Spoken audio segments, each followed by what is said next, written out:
Hello, MennoNerds. This is Steve Chimes, and I'm back.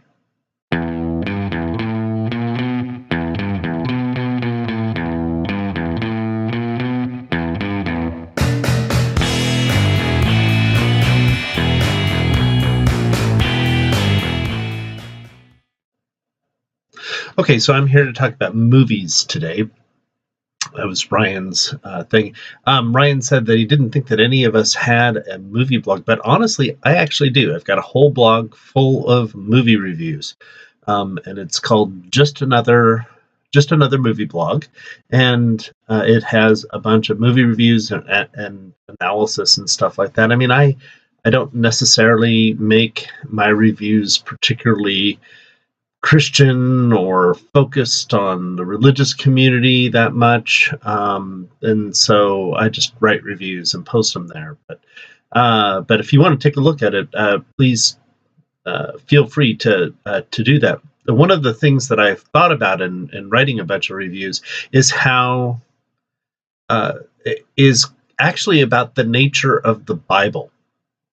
And this is kind of a strange connection, but the Bible itself is actually a collection of narratives, a collection of stories about people who have an experience of God and people who are connected to God in some way, and it's all collected in one place. And I was thinking, I kind of considered, well, what if we made a movie Bible? If we made a collection of narratives or about people's experience with God or experience with spirituality.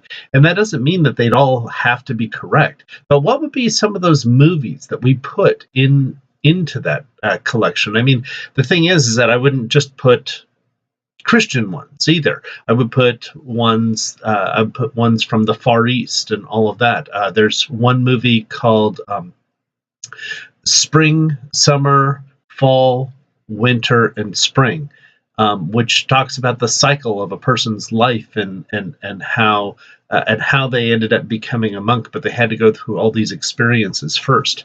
And I would definitely put a number of films by the Dardenne brothers, who's a couple of directors in Belgium who make amazing movies about forgiveness and poverty and strength and being able to overcome difficulties and all of that. Just a lot of really amazing films like The Son and The Child and 2 Days, 1 Night.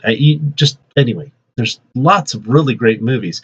One movie, though, that I would put from the Christian tradition that I would really emphasize is called The Mission. It's from 1986. I saw it when I was in Bible college, and probably there's not another movie that more influenced my life.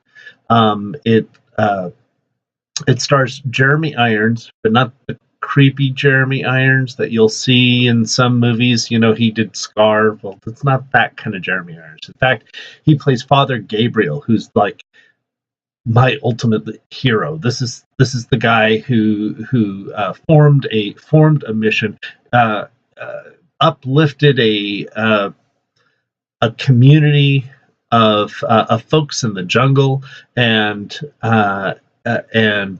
help them find a better way of life. Both thinking about how they best could be themselves, and also incorporating other aspects of life that they of the West that they appreciated, and then how the church swept in and completely decimated that community and how they responded.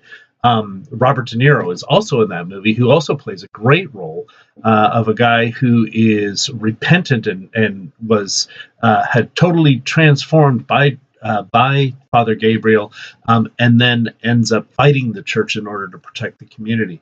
But it's a great Mennonite film. If you haven't seen it, it is fantastic because it really presents these two different approaches to how do you deal with persecution, how do you deal with people coming against you. It is a great film to watch right now. Okay, it's a great film to watch any year, but right now it's a really great movie to watch. I highly recommend it. Okay, running out of time. Talk to you later.